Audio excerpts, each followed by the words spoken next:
لا يخرجن إلهي من تمن ay Maodo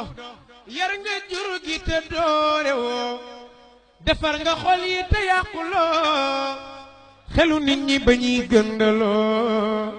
di la jaaleeg seen boroom xoola yàlla ni mu tolle ki mbiram subhaanahu tudd naa ab sellam tii ku fi naagu ba di ko jaawaleeg sa sëriñ yaay ki juum te yaay ki gëlëm Mam Maodo yar nga sa njaboot jàngal nga leen defar nga say taalibe xamal nga leen yar nga say ñoñ te yëgal nga leen yàlla buur bi rek moo mat a gëm déglul ma wax la la xewoon biro ba ca Ndar Maodo demoon wuyu tubaab yi woote woon sëriñ si fii ku nekk bésam ba muy dem biro ba ca Ndar yonent beeg Cheikh a ko dar ak fuuti yu Maodo ni dër tubaab ba tiit sakkuk demam tubaab yi danoo gumba moo tax gisun yonent bi ndey joor Cheikh ci càmmoñ ak fuuti yu ba gouverneur ba naan Maodo mu sell moo mun a dem ma nga ànd ak góor gi baaba jong ca Podor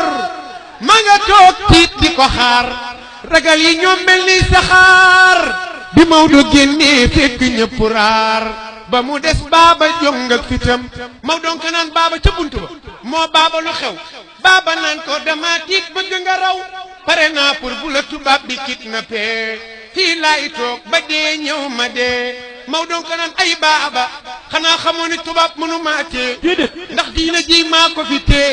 te tariixa seex bi ma tee ku ci sax tubaab du la nërëm ku musta lekk yàpp xar ku musta lekk yàpp xar mbaa bay wuruur gétti xar kuy sos naan lekkoon na xaj fa Ndar dangay kësëb waxoo li am ak ana soppey Mam Maodo di sa sëriñ ku musta lekk yàpp xar mbaa bay wuruur gétti xar ku ne lekkoon na xaj fa Ndar dangay kësëb waxoo li am ku la dëkkee di la mat ak bëñam boo faywul siiñal mu xam ni yor nga bëñ yu raw bëñu baayam dangaa talul mattub deram giiroo ku cay rekke amoo la la gënal ci cër xamoo bu mu tax nga sosal sa dëkkandoo ku am cër dafay wega